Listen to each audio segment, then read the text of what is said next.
Hey, my name's Alda Marketing Blondie. I'm a self-taught social media and internet marketer, and I make videos for online coaches, experts, and educators on how to grow an audience and make more sales online. I need to get a little bit better at doing that intro, but we're rolling with it. So in today's video, I am going to share with you my content creation hacks for maybe someone who is a beginner and doesn't have much spare time on their hands or money to spend on, lots of different software and editing and all of that content creation stuff.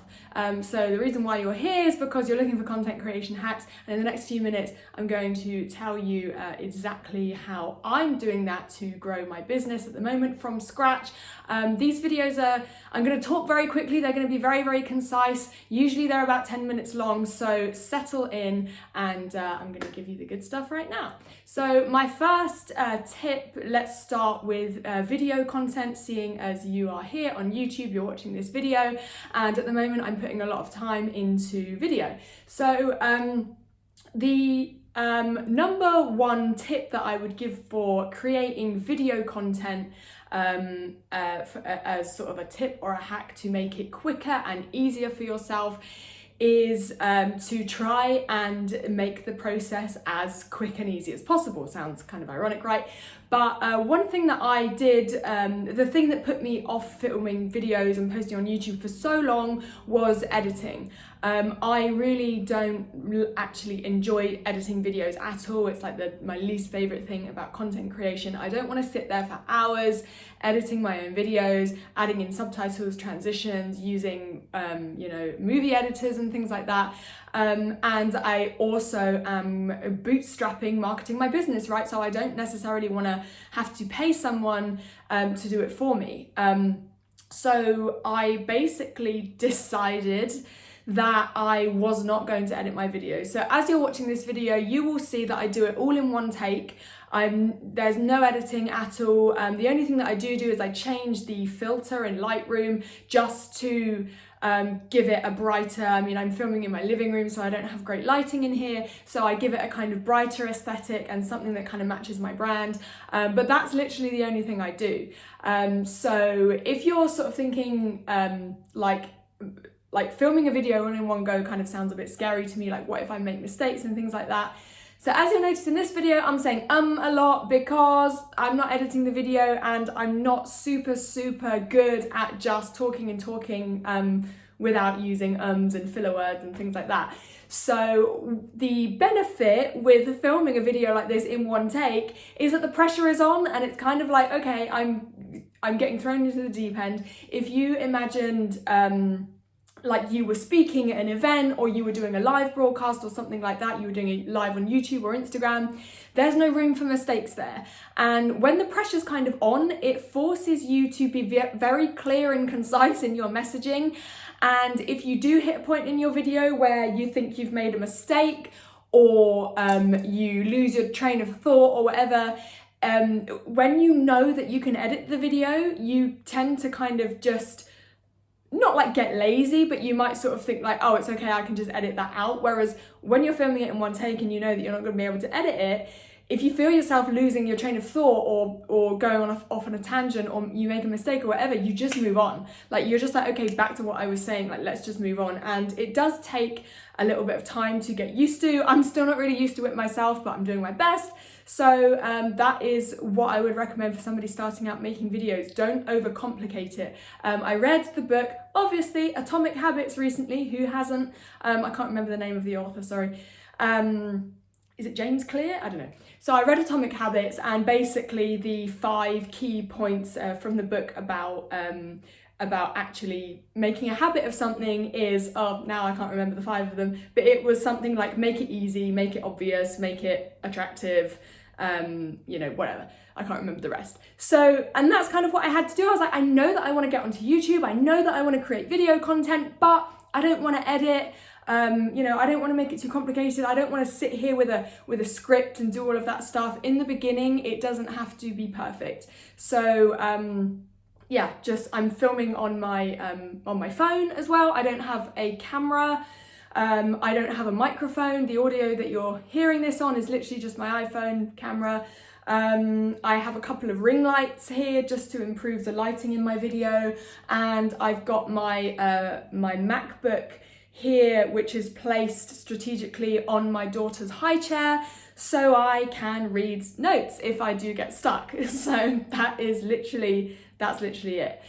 So that is my content creation hack for videos. So let's move over to more like the written stuff. So maybe if you want to be posting on Instagram and you're going to be writing carousels and infographics, right? So if you're, I mean, you probably know what a carousel and an infographic is. 1 second. Not editing that out, obviously. So I personally use a app called Canva, and I pay for the pro version of Canva. It's like £10 a month or something. And I basically use Canva to write out my infographics. In terms of getting the ideas on what to write and what content to create, I'm gonna go into that in another video. So if I can work out how to do it, I'll put it up there, but I'm not sure, or up there, whichever, I'm not sure which way around it is. So I use Canva, and I have my ideas, and I basically write everything down in a really, really simple format in Canva. Again, there's nothing majorly artistic and creative about it. I do have a template which I just bang out, you know, I just use for the same stuff. I don't get too caught up in all the graphics and the elements and adding things in. I know that a lot of people at the moment are simply writing their infographics in the notes section of their phone, screenshotting it, and then uploading it to Instagram. So again, you know, if you came to this video for some sort of amazing hack which is going to give you all these things with the bells and whistles really, really easily, that doesn't exist unless you have a lot of hours in the day or the week to do that, or you have the money to pay someone to do it for you. But the thing that you've probably missed is that actually if you just strip everything way back and just start with the very basics, start with what is easiest for you and what takes the least amount of time if you don't have much time, and obviously the least amount of money if you don't want to go spending loads of money on that stuff. And ultimately the content that you end up with is going to be the same. So the person on the other end of the thing who's going to be consuming your content is going to be getting the same content, right? It is just content. That's what you're here for. You're not here for all the transitions and the graphics and the cute sounds and all of that. So that's one thing that yeah, that's what I would say for my Instagram carousels. In terms of TikTok, so I'm not really massively putting loads of time into TikTok. I have to practice what I preach, and I say a lot that if you are in the beginning of your online business journey, don't try and be everywhere at once. You just don't have the time, right? You don't have the time, you don't have the patience, you don't have the resources to be able to repurpose you know, content like TikTok, YouTube, Instagram, Pinterest, blog, podcast, whatever. Like that's just crazy right now. So I am sticking mainly to Instagram and YouTube. I do have a few videos on TikTok where I have literally just repurposed stuff from Instagram and put it on TikTok. Now I'm going to kind of try and experiment with doing it the other way around, but I'm going to take my YouTube videos and edit some of them into TikToks. I have done that. I've edited some of my videos for TikTok. Again, it takes a lot of my time and I don't like doing it. It's not my favorite thing. I can sit down and edit, you know, 7 to 8 TikToks from one YouTube video, but it'll take me a couple of hours, right? So, you know, I'm not necessarily focusing too much on that TikTok strategy yet.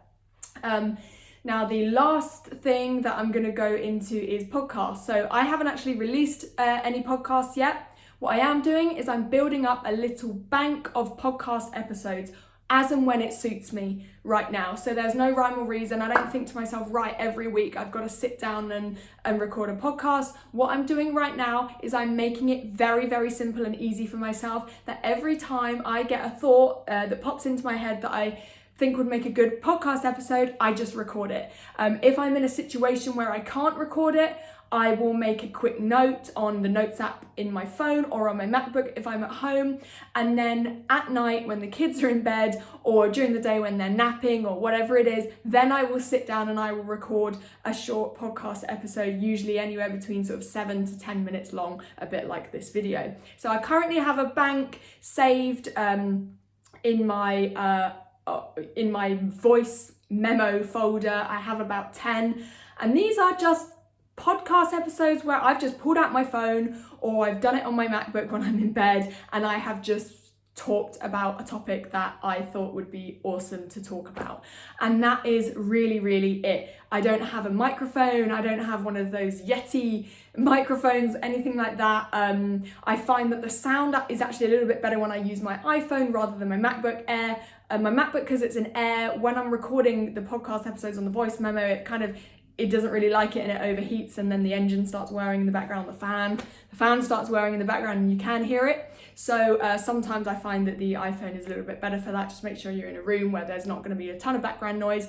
That being said, I'm in a paid private community with my mentor who posts podcasts 2 or 3 times a week. Sometimes he records his podcast out on his walk. He lives near the seafront, so he'll sometimes be walking on the seafront, and I'll be able to hear waves and seagulls and people in the background. And you know what? I don't care. I'm paying to be in his community, and I really, really don't care that sometimes in his podcast he's got wind and noise and seagulls in the background, because I'm here for the content, and that's what people are here to listen to you for. It's the content. So don't get too caught up as a beginner, or even if you're not a beginner but you don't necessarily have the skills to do all the good stuff with the bells and whistles, or you don't really want to pay someone to do it because maybe you want to save that money to reinvest back into your business, then obviously do not worry about it. It's absolutely fine.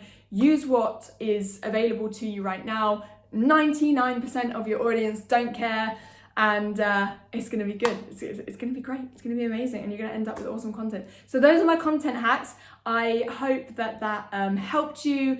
If you want to stick around for some more videos about content creation, digital marketing, and general social media and internet marketing stuff for business, online coaches, experts, and educators, then you're in the right place. If you've watched all the way to the end of this video, amazing. Subscribe, turn on your notifications, and I will see you in the next video.